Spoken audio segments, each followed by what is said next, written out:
Happy Halloween! The witching hour is upon us. In this video tutorial, you're going to learn how to take a creepy skull image, cut out the background, and put it into a cemetery. I'm Darlene with Digital Photo Mentor, and if you're ready to get started with some spooky photo editing, let's go.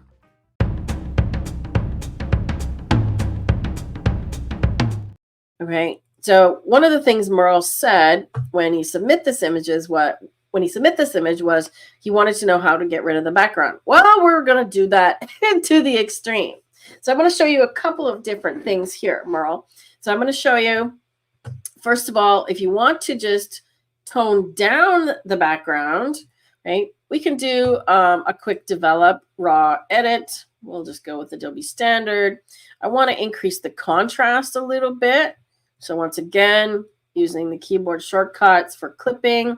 In this case, I'm not concerned that the background is clipping white because we're going to cut it out, right? So I'm not worried about that. But if you want to keep this sort of skeleton body in, which is kind of cool, that's another option that you could do for this image is just darken the entire background down, right? And get rid of all the stuff that's in the background and keep this body and these creepy arms, right? So let's darken it a bit here. I'm going to do smart contrast, and I want to give it a bit of sharpness. And we're going to add some texture as well, like I did with the other one, texture. Okay, so we're going to use structure and so on. And let's see. I think that's all I did for develop raw. Now for the next one, I'm going to go do a different tool because I want to come back to develop and mask it in. And if I try and go back to develop now, immediately following, it's still using develop raw. So I'm going to go do some structure. And again, I want it just on the skull. So I'm going to use a radial gradient like so. And then just try and get the size and shape of the skull. I don't want to get the hair so much as I do the face, okay? So the face more than the hair, like so. Not like that, okay? So, oh, I forgot to copy the mask. And did I do the mask the right way? No, I'm masking the outside again, okay? So I'm going to invert, copy, and then go back here. Okay, so now you can see that it is applying on the skull. Right.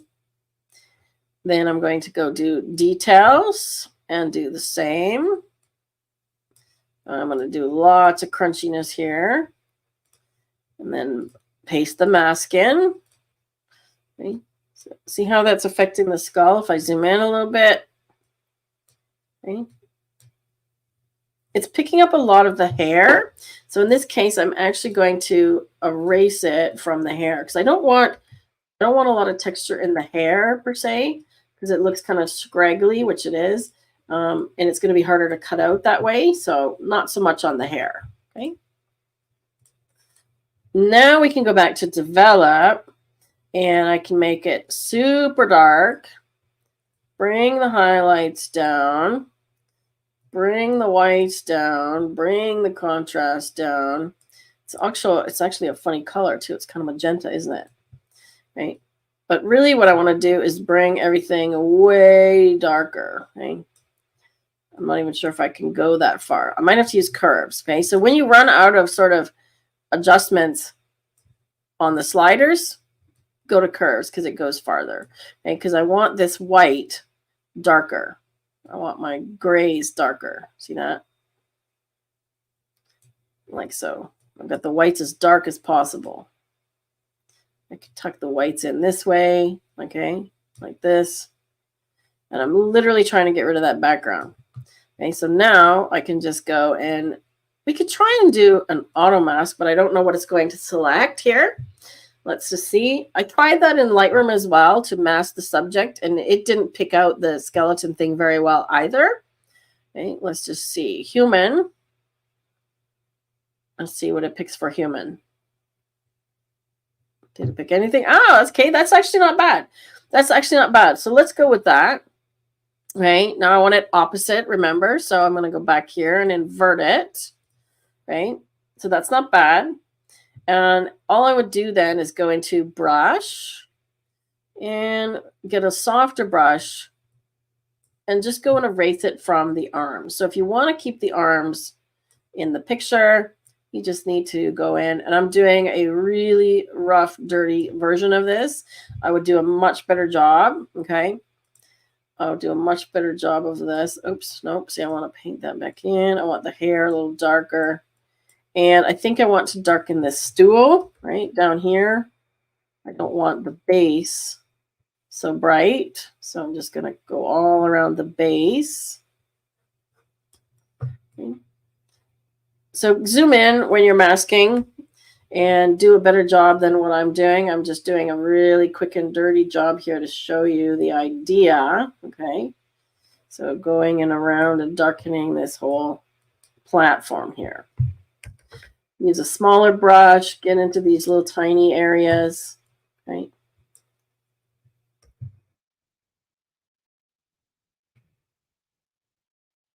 And I'd probably just crop the bottom off, actually, to be honest. Okay, so now we're getting closer. Okay, so if you want to do something like that, literally just use the develop tool a second time, as I just did. Okay. So I'm just going to crop this one a little bit from the bottom. So I'm going to go free because I don't need all of this space.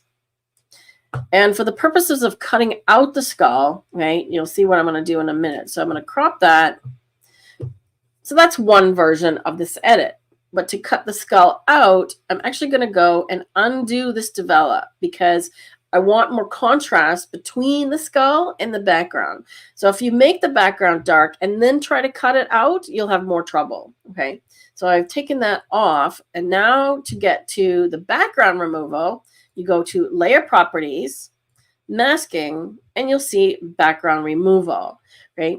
If you do not own the extensions, or if you're not on a pro plan or the subscription plan, you may not see background removal. So if you need to get the background removal tool, if you want the extension, I believe you can buy just the extension, or you can upgrade to the subscription model.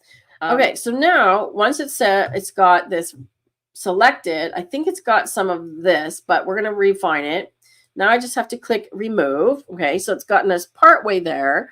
And then all we have to do is just refine what is the subject. Okay, so go into the refinements brush, and I'm just going to tell it what is the background. Okay, so I'm going to tell it I want this to be the background. Okay, so it's going to remove that. This is definitely the background. Okay. And we can clean up the hair a little bit as well. So we could come closer to the head, right? Like so. And I think what I might do is actually remove the stand as well, this silver thing, right? Because I want just this creepy skull. So I'm telling the program, these are all things that are part of the background. If you want to see how it looks, you just have to switch back here. Okay, so I'm going to get a little tighter on the hair again. Okay, so I'm going to go background and get a little tighter on the hair. And you'll see it sort of pops in, right? It looks for the edge. So I'm going to get tighter on the background. And I'll come back with the edge refinement. So I'm getting as close as I can here. And then I'm going to go transition. Okay, so now that I'm using the transition brush, it's going to refine the edge a little better. Okay, so I'm just going to do bit by bit around the edge. See, it's doing a nicer job. And when you have something like hair that's transparent, see, it does a nicer job of that. Let's get that little hair over there. And I think I need to cut less of that bottom part here as well. So I think this part here is background. I still got some of that silver thing. Okay, let's see how close we're getting. Okay, so we're getting close. I've got a little bit missing of the chin here. I could take some of the hair off. So let's take, I'm just going to take a big chunk of the hair off. Okay, so we don't have to go with the actual original object. I can cut the hair off and just say, you know what? This is the object here. So then we lose all of that hair. Right? Go back to transition to refine it. So this is my process using this tool. Define the object, define the background, and then use the transition tool to get a little bit more specific. So I want to get the bottom of that rose. I'm going to tell it the subject goes down a little farther here. Right, let's see how we're doing. Pretty close, right? I could probably do a little bit more hair down here. And get a better job of the edge of the hair. And it's going to have a hard time determining the difference between the silver thing and the hair. But you know what? This doesn't even have to be perfect, right? Because we're going to put it onto another image. Let's get this wispy hair a bit here. So I want to get some hair so it looks a bit more realistic. Let's try that. Something like that. Okay, so as I said, it does not have to be perfect, okay? We're going to put it on, and then we can still mask it after we put it onto the other object, okay? So we're pretty close. So now, once we're done with this thing, if we say, okay, yes, we're happy with that, I'm going to go a little bit more background on this side so we have a little bit less hair. Do the transition brush again. So see, I'm literally just cutting his hair. Cutting the poor skeleton's hair. Or do you think we want the whole hair? Okay. If I've gone too far with the hair, we can put the hair back. Let me just go around the outside. We'll get more of his hair back. Because it's kind of cutting out weird. See how quick that goes? And it just zaps into the edge. So it's looking for the edge. Okay. Let's try that. That looks better. Okay, so now we go back here and we've got this object. Okay, so what are we going to do with this thing? So if I export it as a new JPEG, or if I export it as a new JPEG, it will have a white background.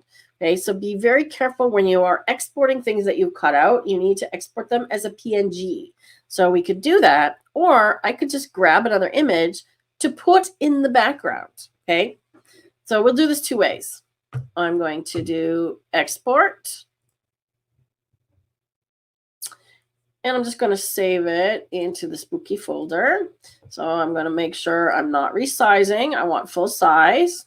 And here you want the format PNG, right? So you definitely need a PNG, and you definitely need to have this checked off, save transparency, okay? So I'm going to add skull at the end, so it's a different file name, okay? And it's going to save it as a new image with a transparent background, okay? So all of that stuff has been cut out, okay? This is a really creepy skull, by the way. So I'm going to go to the catalog, find the cemetery image, there it is, and add the new exported skull image here instead. So now we've got the full image. Load a new layer, find the skull. Now it should be fairly straightforward because it's a PNG. Let me just find it. Where is it? It's got Merle's name on it. There it is, skull. Okay, so you're going to find the image, add it to the options. Okay? It doesn't automatically add it as a layer. I wish it would.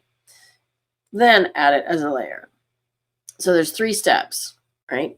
Click the plus, load the image, and then add it as a layer. Okay, now we have our skull, okay? And already it's dialed down to 50% opacity.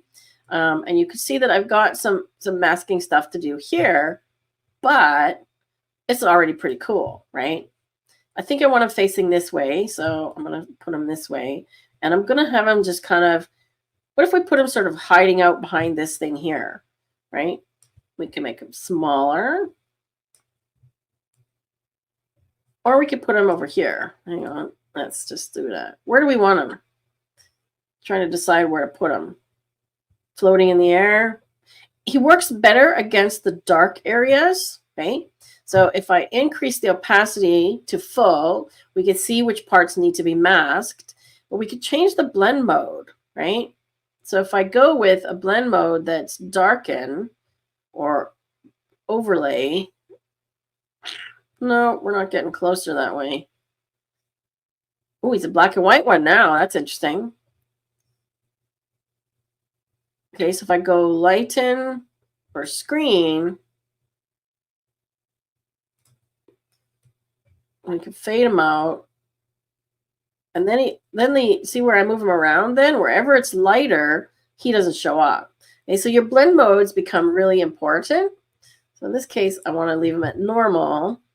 And we'll just do some more masking. Okay, so we could go back and do portrait background removal again, right? And just mask out these areas, right? Which might be a good idea. So we're basically using the background removal tool again on the skull the second time. And I just want to get rid of those white parts around the hair. Okay. Holly says, put his head on one of the poles. Ooh, that would be creepy, wouldn't it? Okay, so I'm going to say remove. And obviously I'm going to need to paint in him because it's removed some of him. But we're going to have to refine the object. Okay, so refinement brush. Just paint over all of this because that's the object. Like so. And then the background, we want to get rid of all this white stuff over here. Okay. So transition. We want the hair to be see-through. Right? See how that we're getting closer? I'm going to go over here as well. Look at that. Yeah, it was right to get rid of all this hair the first time. Too much hair. Right? How's that? Now we're getting closer. Right? I'm going to do another little transition around here.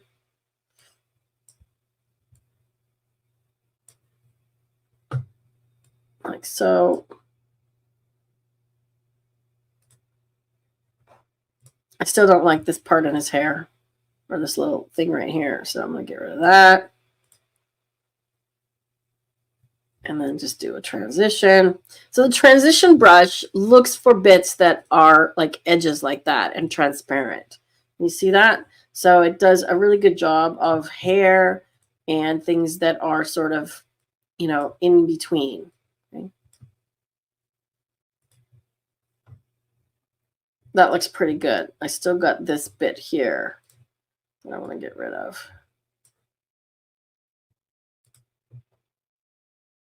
How about that?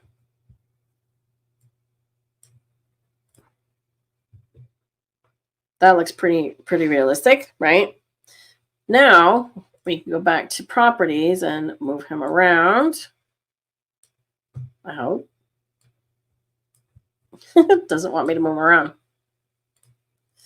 Let's try that again. There we go. Okay, so where does somebody want to put him? On top of a pole? Oh, I know. How about right on top of here? So let's flip him this way. Put him up here. Like that. Yeah, that's kind of creepy. And the fact that he's kind of like lowered opacity, right? Makes him extra creepy. And the light is kind of hitting his face.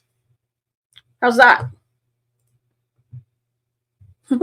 Okay, so we've created a creepy skull. And guess what? We can duplicate him. So if we want another skull, we can just duplicate that layer. We've already done the masking on it. We can put another one somewhere else. Okay, so I'm just hitting duplicate. Give him a blue tint. Oh, yes. Okay, good job. Okay, I'm going to very smartly, very smart. You're right. He does not match the color of the image. So she says to give him a blue tint. So yes, okay, before I duplicate the layer, I'm going to go into toning because I know I got some blue tones. I'm going to do, not toning, sorry, into mood because I know I've got some blue tones in here, some LUTs. So there's some neat blue LUTs.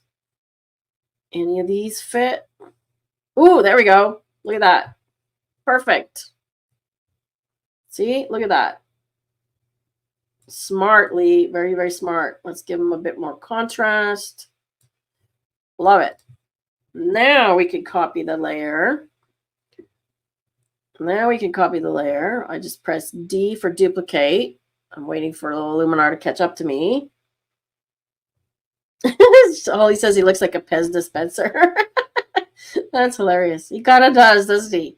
So let's make a littler one. And let's put him over here.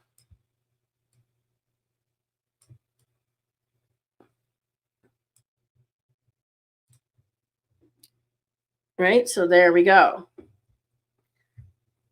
And I could mask him differently. I could make him a different color. You know, like this one is on this layer, right? So I could just say, well, let's make this guy black and white. So now this one is black and white. And then maybe I want to do toning to just give him a blue tone in the shadows. So we can do blue tone like that. So now he's more black and white. See that?